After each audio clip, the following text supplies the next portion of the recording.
பண்ணிருக்கோம். 5 மணிக்கு தான் இருக்கும். ஸோ இது ரொம்ப மகிழ்ச்சியாக கொண்டாடணுமா? நாளைக்கு தான் நம்ம சொல்லுவேன் தைப்பொங்கல் அப்படின்னாலே அன்பும் அறனும் நிறைஞ்சி இந்த ஆண்டு நமக்கு ரொம்ப செழிப்பாக இருக்கணும். இன்னைக்கு பாருங்க அழகா நல்ல மழை பெஞ்சு நீர் செழித்திருக்கு. காலையில் ஒரு பொருட்கள் சொன்னேன், எல்லாம் ஞாபகப்படுத்தணும். கெட்டவங்க எல்லாருக்கும் நன்மை கொடுக்காத போல நம்ம எல்லாருக்கும் பயனுள்ள வாழ்வா வாழணும். அதுதானே தோன்றாமை நன்று. இதனால்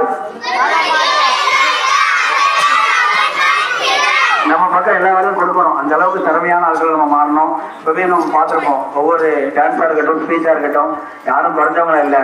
இன்னும் கொஞ்ச நேரம்னா ப்ரோக்ராம் பெருசாயிருமே அப்படிங்கிறது தான் நாங்கள் வேகமாக முடிக்கும். இன்னும் பொங்கல் நீங்க என்ன செய்யுங்க, வீட்டில் ரொம்ப மகிழ்ச்சியாக கொண்டாடுங்க. இப்போ வந்து உங்க எல்லாருக்கும் என்ன செய்வோம் அப்படின்னா இந்த கருமை கொஞ்சம் கொஞ்சம் வெட்டி கொடுப்போம். அதனால நீங்க அனைவரும் என்ன செய்யுங்க, பிள்ளைகள் நம்ம ஸ்கூல் பிள்ளைகள் எல்லாருமே இந்த சர்ச்சில் உட்காந்துருங்க. ஒரு நிமிஷம் அந்த கருமெல்லாம் நான் வெட்டிக்கிறேன். நல்லா சந்தோஷமா கொண்டாடுங்க. உங்களுக்கு தொடர்ந்து 6 நாள் லீவு. இன்னையிலிருந்து நாளையிலிருந்து ஞாயிற்றுக்கிழமை வரைக்கும் டீச்சரும் நிறைய ஹோம்ஒர்க் கொடுத்துருக்காங்க. நானும் QR கோடெல்லாம் கொடுத்துருக்கோம்னா அதெல்லாம் செலவு பண்ணி இந்த வாரம் வரைக்கும் உள்ள பாடத்தை கண்டிப்பா படிச்சு வந்துருக்கணும். நல்ல லீவ்ல ரெஸ்ட் எடுத்து திரும்ப முதல்ல நாங்க ட்ரெயின் பண்ற மாதிரி கல்வி தானே வந்து சரியா கேட்கல. அதை மட்டும் படிங்க. அந்த கல்வி கொண்டு டெய்லி 1 மணி நேரம் சொல்றதை இந்த கல்வியாளர் நம்ம தேவைப்படுறது நம்ம 2 மணி நேரம் ஆகிருக்கோம். 2 மணி நேரம் படிச்சு சிறப்பாக வரணும். மெயினாக என்ன பண்ணணும் அப்படின்னா கல்வியோட என்ன முக்கியம், பாதுகாப்பு முக்கியம். குழந்தை கல்வி கிடக்கு, காடு கடை, செடி முடி கிடக்கு, எங்கேயும் செய்யக்கூடாது. வீட்டில் முடிச்சு உங்க வேலையை பண்ணி செஞ்சுட்டு நல்லபடியா இப்போ எப்படி நல்லபடியாக நிறைவேற்றிட்டு இருக்கோமோ அதே போல நல்லபடியா நீங்கள் எல்லாம் கஷ்டம் எடுத்துடணும். ஸ்கூலுக்கு வந்துடணும். தொடர்ந்து நம்ம டீச்சர் உங்களுக்கு பொங்கல் வாழ்த்துக்கள் சொல்லுவாங்க.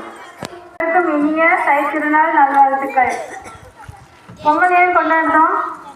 யாருக்கு நன்றி சொல்றதுக்கு?